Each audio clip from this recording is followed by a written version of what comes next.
What's going on, guys? I'm back. I have not made a video in a while, but I just wanted to hop on here and just make a really quick review. DaVinci Resolve just dropped its new public beta for DaVinci Resolve 19, and along with that, they have dropped the film look creator. It's built into the paid version of DaVinci. Dehancer reached out to me and asked if I would review the built-in film look creator versus their Ofx plugin for DaVinci Resolve.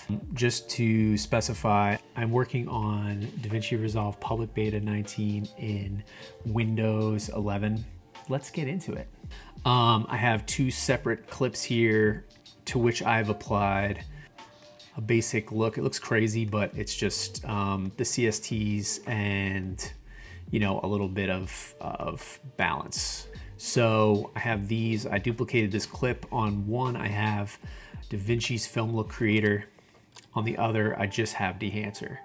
The first thing to note about the Film Look Creator is that once you put it on, there's always a look. Like, you immediately have a look. Shift F to get the full screen there for this. There's no specific camera profiles, but even on default no effects, you're gonna have a little bit of a look going on. The first thing I really want to mess around with is the color settings. It does have really good control in all of these little things in here. One thing that I really love about it is the subtractive saturation, which is gonna saturate your image without changing the actual luminance of what you're saturating. So that's great. Going back to Dehancer, let's take a look at their interface immediately. What the fuck's going on here, mate? I didn't even put a Dehancer on here yet. Oh, you son of a bitch. How could you do this to me? I mean, going back and forth from Dehancer to the Film Look Creator, this is just, you know, the same clip applied to both. It's kind of like annoying to me that I just want to start off from scratch and add things in, and that's why I do love Dehancer. I don't usually change anything in the input. I usually use my own CST outside of Dehancer when I'm in Dehancer. Let's jump into film. I mean, still, I do love all the specific emulations that Dehancer has to offer. Just scanning through these, like, you could really just, you know, go crazy with the different looks. So jumping back into DaVinci's Film Look Creator, I'm going to kind of like try and get this looking how I want it, right in the color setting. So it's looking like a little bit bright. I'm not really digging how desaturated that is. I wouldn't use this white balance for, you know, for hard corrections, but it could be a good tool to use in a grade. Let's get some of this saturation back in here. Just there, I mean, that's like a really great film look. Turn off the Film Look Creator. That's what we had before at Rec 709. I just wish I could use some of these settings in the Film Look Creator without this baked in film look. I don't think I'd ever use any of these presets ever. The overall feel while I'm using this Film Look Creator is that all these things, you know, are fine in their own nodes.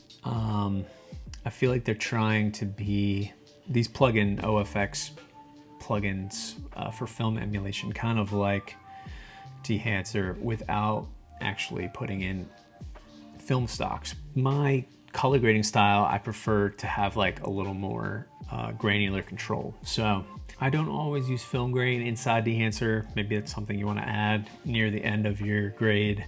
I do like to add in a little halation. The bloom, I use the bloom all the time, and I like to go in the custom. I want to like smooth out a little bit, get like a nice smooth look. I could kind of take the source limiter up a little bit and the diffusion up to kind of like smooth out those areas. I mean, film damage, film breath, gate weave, this is all great stuff to have in here.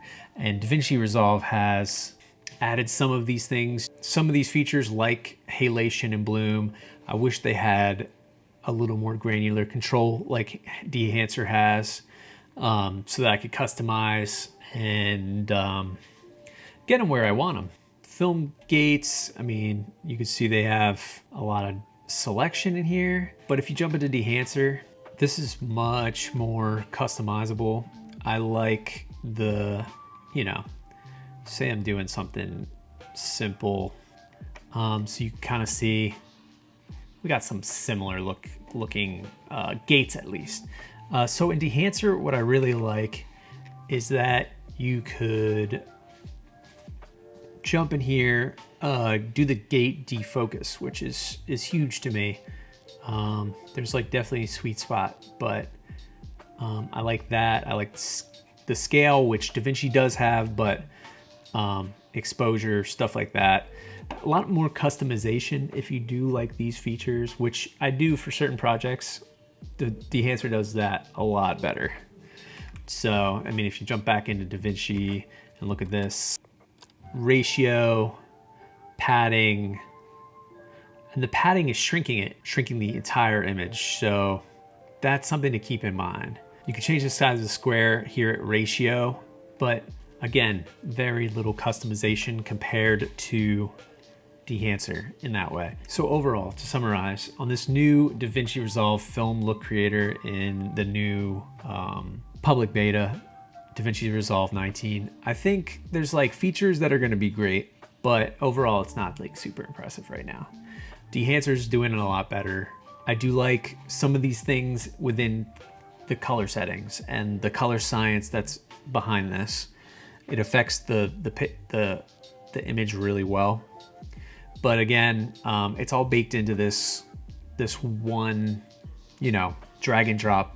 So just the granular control and the customizable nature of Dehancer is what I really love.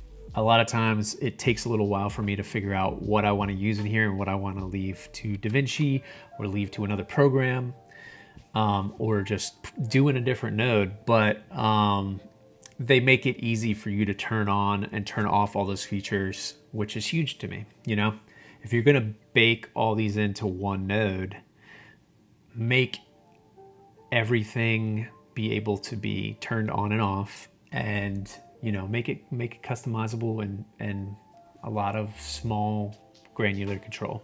So those are my initial thoughts on here. I'm still loving Dehancer a lot. I feel like they have a little bit to do on the Windows side of things as DaVinci does, because none of this stuff is as optimized for Windows as it is for Mac. But I'm still loving it. I use it for color grading a lot of times, and even if I'm using one feature from this plugin. So that's all for this video. I got a shameless plugin for you, my newest business. Go check it out, my other YouTube channel. Yeah, guys, thanks for tuning in. If you're watching this, I know it's kind of like random and, you know, just opinion, but that's all we goes. Put the news on. Have a beautiful. Why don't you just have the time of your lives? And I'll see you next time.